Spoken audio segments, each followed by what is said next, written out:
대전환, 학벌 없는 시대가 온다.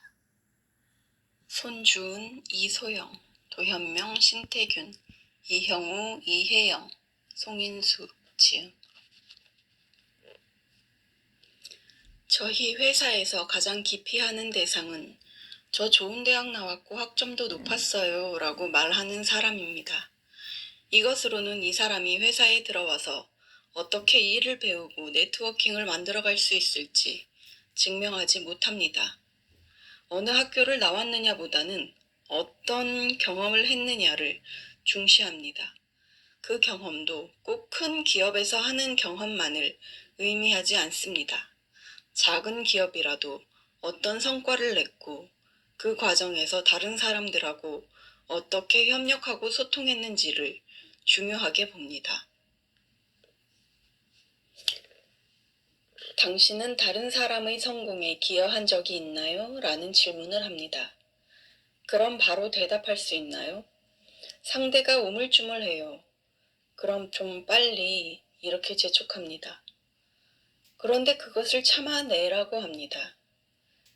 질문에 대한 대답을 찾느라 머릿속이 뒤죽박죽되면서 해답을 찾는 순간이 오는데 그걸 매직 모먼트라고 합니다. 그런 순간을 자꾸 주라는 겁니다.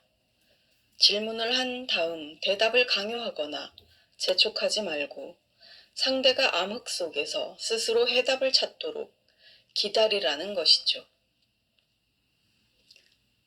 공부 잘하는 사람만이 아니라 못하는 사람도 고정 마인드셋인 경우가 많습니다. 나는 흙수저야. 나는 7등급이었어. 나는 지잡대야. 이러면서 스스로를 고정 마인드셋에 가두는 것이죠. 반면에 그게 무슨 상관이야?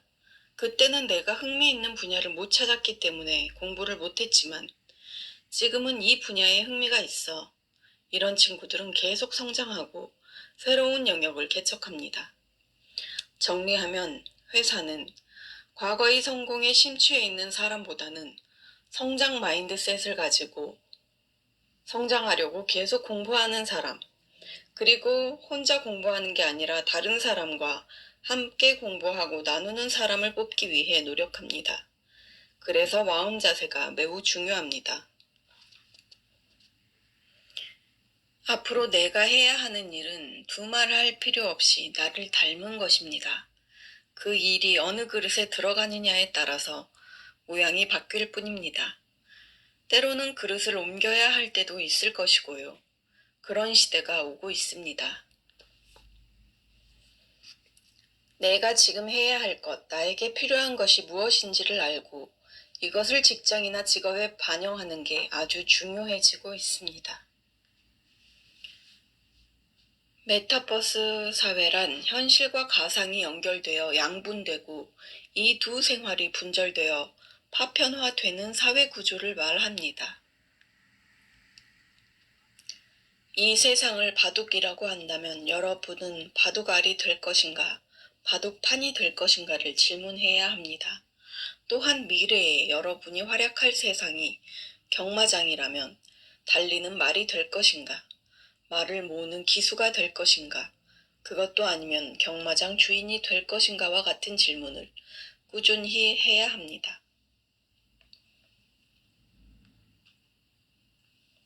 답변은 상대방의 말에 적당히 맞춰주면 되니까 오히려 쉽습니다. 그러나 질문은 허허벌판에서 무언가를 만들어내야 합니다. 본질이 창조인 것이죠.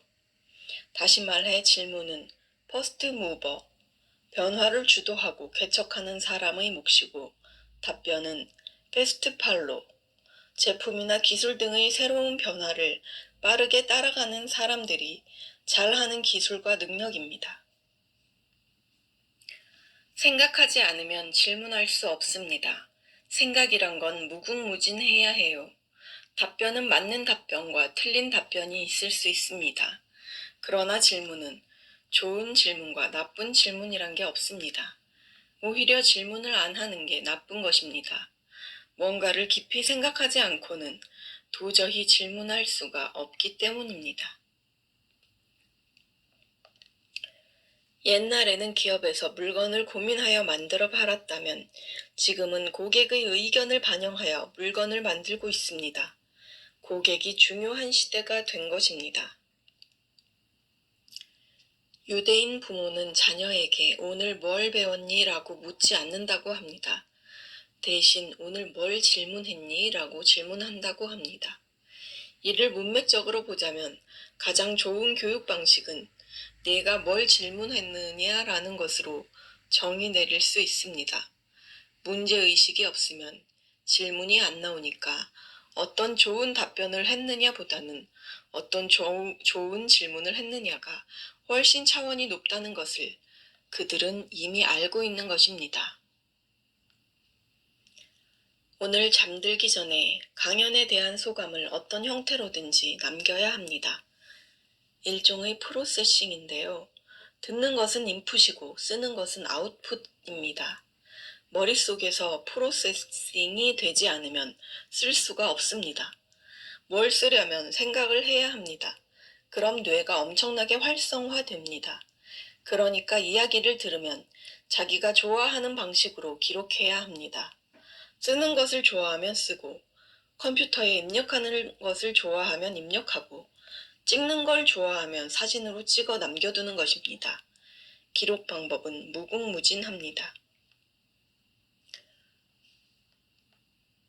스위스에 가면 꼭 물어보고 싶었던 것은 어떻게 해서 100년 만에 세계에서 가장 못 사는 나라에서 가장 잘 사는 나라가 되었는가 하는 것이었습니다. 스위스에서 만난 사람에게 실제로 질문을 했더니 그가 되레 이렇게 물었습니다. 한국의 부모는 아이와 함께 걸어가다가 아이가 넘어지면 어떻게 하나요? 한국의 부모는 대개 얼른 달려가서 넘어진 아이를 일으켜줍니다. 그런데 스위스에서는 절대 그렇게 하지 않는다고 합니다. 아이가 일어날 때까지 기다려주는 것이죠. 왜냐하면 앞으로도 인생을 살면서 수없이 넘어질 텐데 그때마다 부모가 일으켜준다면 그 아이는 스스로 서는 법을 배우지 못하기 때문이라는 거예요. 저는 이것이 교육이라고 생각합니다. 인위적으로 지식을 넣어주고 다양한 체험과 경험을 할 기회는 없이 학교와 학원만 뱅뱅 돌면서 대학 입시를 위한 공부만 시키는 것은 교육이 아닙니다.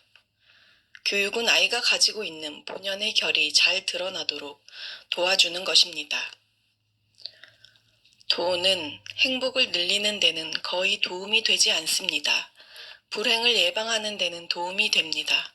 다만 많은 돈이 필요하지 않고 적정 수준의 돈만 있으면 됩니다.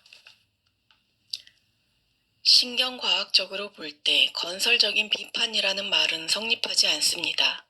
비판의 본질은 저항이고 공격이며 폭력입니다. 그것을 우리의 이성이 건설적이라고 포장하는 것입니다. 태어날 때부터 새장에 갇혀있는 새는 밖에서 훨훨 자유롭게 공중을 나는 다른 새를 어떻게 생각할까요? 나도 저렇게 날 수 있어가 아니라 미쳤네, 쟤 무슨 병 걸렸나? 저건 범죄야 라고 생각할 수도 있지 않을까요? 태어날 때부터 새장 안에만 갇혀 있었으니까요. 바깥 세상에서 훨훨 자유롭게 날아본 적이 없었으니까요. 이것을 우리 인간에게도 적용할 수 있습니다. 어쩌면 우리도 당연하게 생각하는 것, 이를테면 나에 대해서도 그렇고 타인에 대해서도 그냥 저게 당연한 거야, 저기까지야 라고 생각하는 게 어쩌면 우리 스스로 세장 안에 있었기 때문이 아닐까 생각해 보는 것이죠. 관점의 변화를 시도해 보는 것입니다. 일론 머스크는 한 인터뷰에서 회사에서 채용 관련 절차를 밟을 때 지원자에게 과거에 어려움을 겪어보았는지, 어려움을 겪었다면 어떻게 풀어냈고 그 과정에서 성취한 것은 무엇이었는지를 질문한다고 합니다. 그리고 성취한 것 중에서 지원자가 책임을 지고 성취한 것과 부분적으로 성취한 것에 대해서도 묻고요. 이 질문에 지원자가 대답하는 것을 보면 기여도가 어느 정도인지 알 수 있다고 합니다. 자기가 책임을 지고 어려움을 극복한 사람은 그 과정을 세밀하게 답변하는데 그렇지 않은 사람은 대답이 불분명하다는 것이죠. 여기에 덧붙여 탁월한 인재를 뽑고자 할 때 학벌은 전혀 중요하지 않으며 대학은 물론 고등학교 졸업 여부도 중요하지 않다고 말합니다.